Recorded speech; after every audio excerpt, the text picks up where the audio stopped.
Hello students, welcome back to one more session of International Financial Management. In our last class, we have dealt with the various agencies which facilitate international trade and capital flows. So today we'll move on to our next topic, that is international financial markets. So we all know what is a market. A market A market is a place where you exchange goods and services. You mean the sense where buyers and sellers meet to exchange goods for cash. Okay, so anything other than cash also. It may be sometimes barter also. So here when you're talking about financial market, that to international financial market. So international financial market is a place where you are exchanging one currency to another. So which is a place here? It is not like a supermarket where people or hawkers are sitting around with currencies. So here the marketplace is commercial banks or exchange agencies like your Western Union or any type of bank now, for example Axis, SBI, everybody is having their foreign exchange unit where individuals and institutions buy and sell currencies at a specified rate for that day based on the type of a currency. So where did this all started from? So foreign exchange market history dates back just 140 years ago. So it started around 1876. Before that, we didn't had a system of foreign exchange and so on.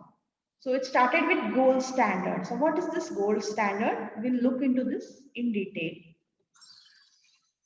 So gold standard, the name itself will tell you that here each currency was convertible into gold at a specific rate.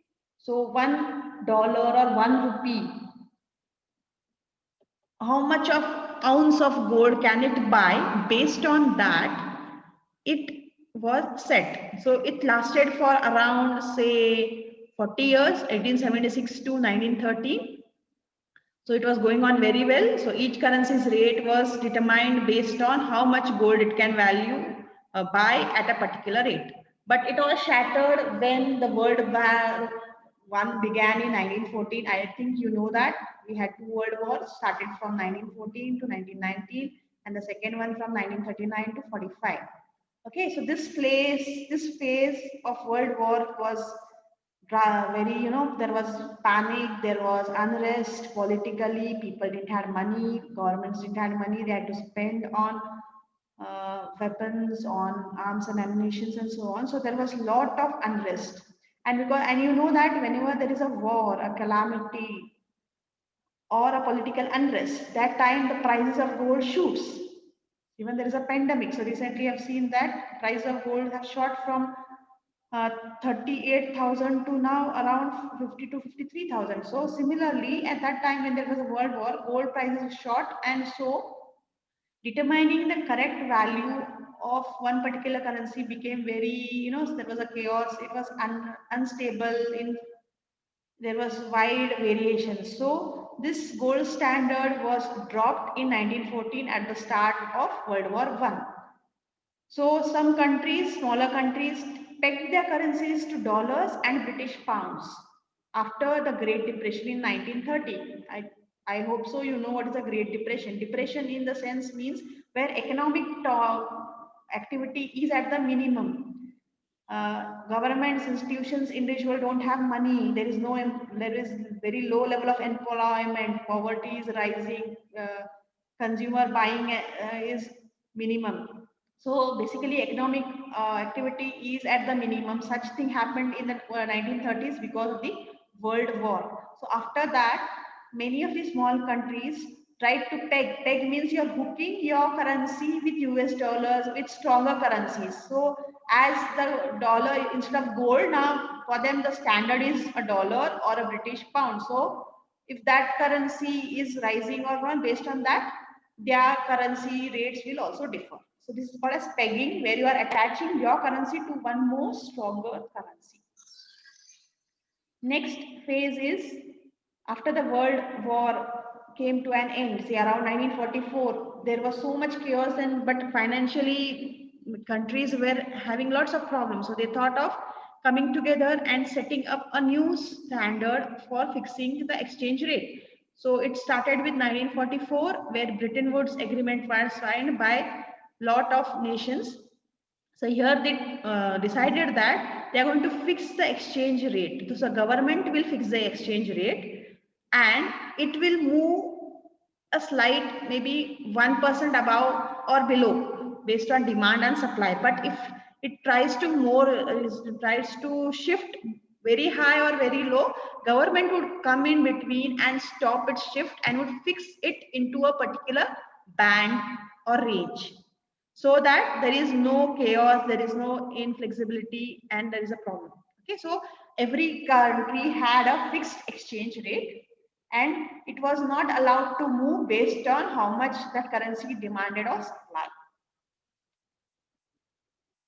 So, but this also didn't last long. It was from 1944 to 1973. After that, there was one more agreement where member nations said restricting or controlling the exchange rate will be like dictating terms, and there will be problem in trade flows, in economic activity, in money flows from one country to another country, because the government is dictating the exchange rate. So to come over with all these problems, the third phase of foreign exchange market came into picture, that is a floating exchange rate. So the name will tell you that here government is not fixing the exchange rate, but the exchange rate is set based on the demand and supply of the currency. So if the demand is high, supply is normal, then there will be a stable exchange rate. So on the other hand, demand is high, supply is less, the rate will increase. Vice versa, supply is more, demand is less, the rate of that currency will go down. So based on how much that currency is demanded for export, for tourism, for capital flows, for investment, and how much it is supplied, the rate of that currency varies. Next topic in this here is foreign exchange transactions. So I told you where it happens. It happens in banks, or you have specialized intermediaries or dealers. So you can say in simple Indian language, we can say they are like dalals, dealers. Okay, so they help you to sell and buy currencies. So example of such intermediaries are CityFX, JP Morgan, Deutsche Bank, FX Connect, ACM, OANADA. Okay, so these are the institutions or dealers who help. So most of these have become into banks now. They have started at foreign exchange market, foreign exchange intermediaries, but they have now even been converted into big banks. So next term in financial foreign exchange transaction is the spot market. Now what is spot? Spot means then and there. So spot market means when you are buying or selling currency, you are making the payment then and there. So immediate exchange is there, or max it is for 48 hours. So when you're making a deal today, within the next 48 hours, you have to make the payment, or else that set rate will not be taken for. The rate will change. So when you're paying and receiving the currency and amount then and there, it is called a spot market. So it is a maximum 48 hours limit, but not more than that. If it is more than that, we call it as a forward market, about which we will be discussing in our later classes. So spot means you are buying the currency and making the payment immediately.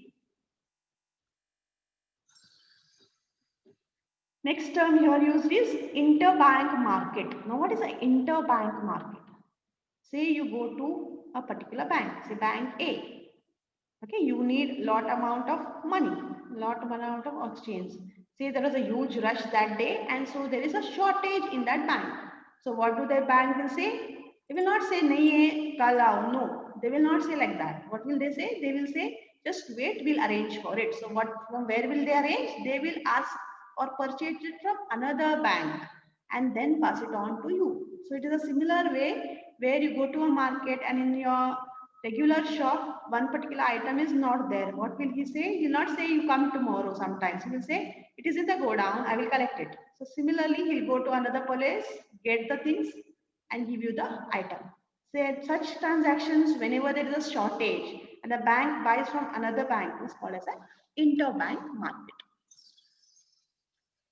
So whenever you're going to buy a foreign exchange in a particular bank, how will you decide which bank to go? So for that, we have certain attributes.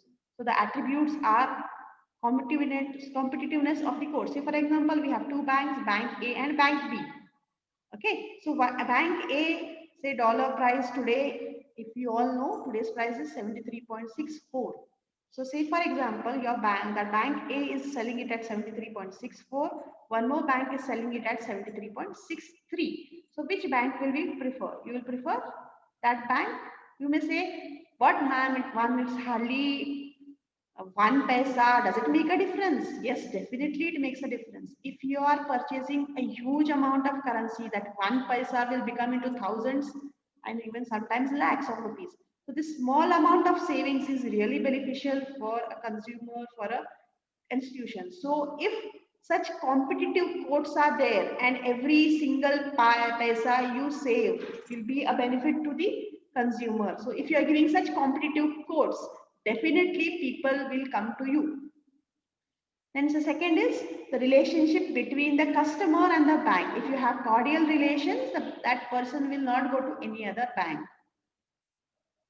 Even sometimes, even if the quote is higher also. Then the third thing is how quickly you are doing that service. Are you taking days? Are you doing it in a couple of hours or minutes? So speed of execution by the bank also is a key criteria when you are dealing with foreign exchange and customers. Next is how good an advisor you are on based for on the prices of current situation of the foreign exchange market, and also in future what will be the rate variations, what are the trends. So if you should not only be having a good competitive quote, you should be a good advisor, have special relations, and also timely execution of work. So I think that's enough for today. The next part, that is bid and ask rate, we will talk about it in our coming classes. So that's all for today. Please like, share, comment, and subscribe to my channel so that you get the further notifications. Any doubts are welcome. So you can raise it in the comment section. I will see that they are answered. So that's all for today. Have a good day. Bye.